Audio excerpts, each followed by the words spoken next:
ओम शांति। शरीर को चलाने के लिए हम बहुत अच्छा भोजन खाते हैं। भोजन खाते हुए भी हमारे शरीर में बहुत सारे विटामिन्स की कमी हो जाती है, बहुत सारे मिनरल्स की कमी हो जाती है। तो उसके लिए हम कुछ विटामिन्स की टैबलेट्स, कुछ विटामिन्स के सिरप्स, कुछ विटामिन से भरी सब्जियां जो हमें लोग प्रेरित करते हैं कि हरी सब्जियां खाया करो, गाजर खाया करो, ये खाया करो, जिससे आपको शरीर में विटामिन्स की पूर्ति हो जाएगी। लेकिन इन सब चीज खाने के बावजूद भी मेरे जीवन में कुछ विटामिन्स की कमी हो जाती है। उसकी पूर्ति हम मेडिसिन से कर लेते हैं, दवाइयों से कर लेते हैं। लेकिन सबसे इंपॉर्टेंट विटामिन, इनसे भी ऊपर एक विटामिन है, वो है विटामिन एम। नया विटामिन सुन रहे हैं शायद आप, विटामिन एम। अब ये कौन सा विटामिन है? विटामिन एम माना मौन, मन का मौन, मुख का मौन और मोबाइल का मौन। और इन सब से रिलेटेड एम, मैं। ये तीनों चीज किससे रिलेटेड है? मुझसे। मैं माना वो तो शरीर के विटामिन हुए, लेकिन ये मैं माना आत्मा। ये विटामिन एम किसके लिए है? आत्मा के लिए।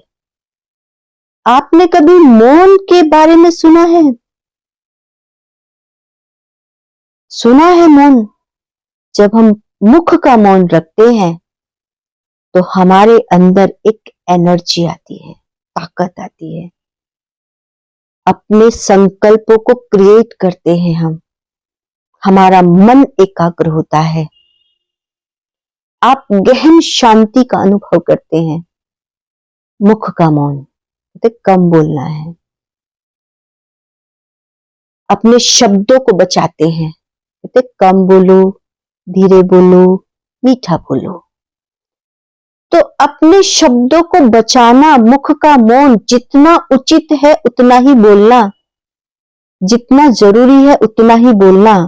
व्यर्थ बोलने से मेरी बहुत सारी एनर्जी वेस्ट हो जाती है। तो यह है मुख का मौन।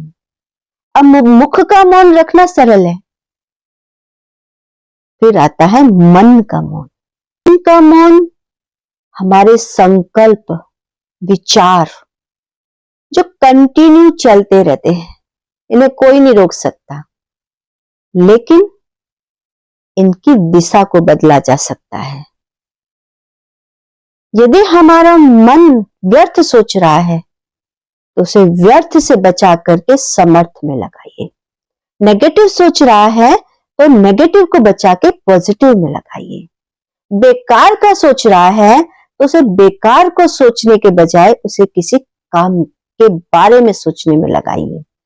तो जब हम अपने मन पर इतना कंट्रोल और अटेंशन रखेंगे तो हमारे मन की जो एनर्जी है, जो विचार हैं, उनमें एक परिवर्तन आएगा और वो परिवर्तन मेरी पर्सनैलिटी को डेवलप करेगा, मेरे अंदर की शक्तियों को इमर्ज करेगा। क्योंकि व्यर्थ से टेंशन बढ़ता है, टेंशन से बीमारियां बढ़ती हैं, और बीमारियों से तन भी और मन भी दोनों ही खराब होते हैं। तो हमें इस बात का ध्यान रखना है, मुख के मौन के साथ साथ मन का मौन भी रखना है। फिर आता है मोबाइल का मौन। आज के समय में सबसे कठिन योग, सबसे कठिन। आज तो मोबाइल बच्चे की रिक्वायरमेंट है, लेकिन जरूरत है आज के समय की, इसीलिए इसे जरूरत के हिसाब से यूज कीजिए। जैसे अभी बताया, मुख से बोलना है, व्यर्थ नहीं बोलना। मन से सोचना है, व्यर्थ नहीं सोचना। ऐसे ही मोबाइल को यूज करना है, व्यर्थ यूज नहीं करना। हम मोबाइल में बहुत सारी ऐसी चीजें जो हमारे किसी काम की नहीं होती, जो किसी मतलब की नहीं होती,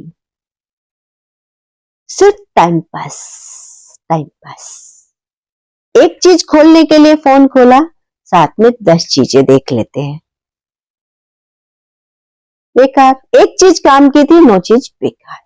तो इसीलिए मोबाइल का मौन माना, जरूरत के हिसाब से, समय के हिसाब से, अपनी पढ़ाई के हिसाब से, अपने नॉलेज के हिसाब से, अपने बिजनेस के हिसाब से आप इसे यूज कीजिए। क्योंकि मोबाइल एक ऐसा खजाना है, एक ऐसा पिटारा है जिसमें आप अच्छे से अच्छा और बुरे से बुरा कुछ भी ले सकते हो।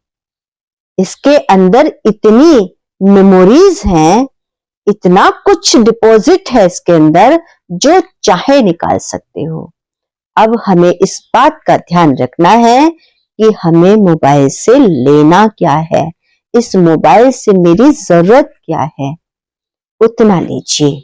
तो यदि ये 3 चीजें पर आपका कंट्रोल हो जाता है, मुख, मन और मोबाइल, तो आपके अंदर विटामिन एम गया। और ये विटामिन एम मुझे इतना पावरफुल, एनर्जिक, पॉजिटिव बना देगा कि मेरे लिए कोई भी स्थिति परिस्थिति को सामना करने की पावर अंदर आ जाएगी। मैं इतनी एनर्जिक हो जाऊंगी, इतनी पावरफुल हो जाऊंगी कि मेरे साथ कोई भी व्यक्ति भी ये महसूस करेगा कि पर्सनैलिटी हो तो इनके जैसी। तो ऐसी हमारी आपके लिए शुभकामनाएं हैं कि आप इतने एनर्जिक और पावरफुल बने और इस विटामिन एम को लेते रहिए। मन दुरुस्त, तन दुरुस्त हमेशा रहिए। ओम शांति।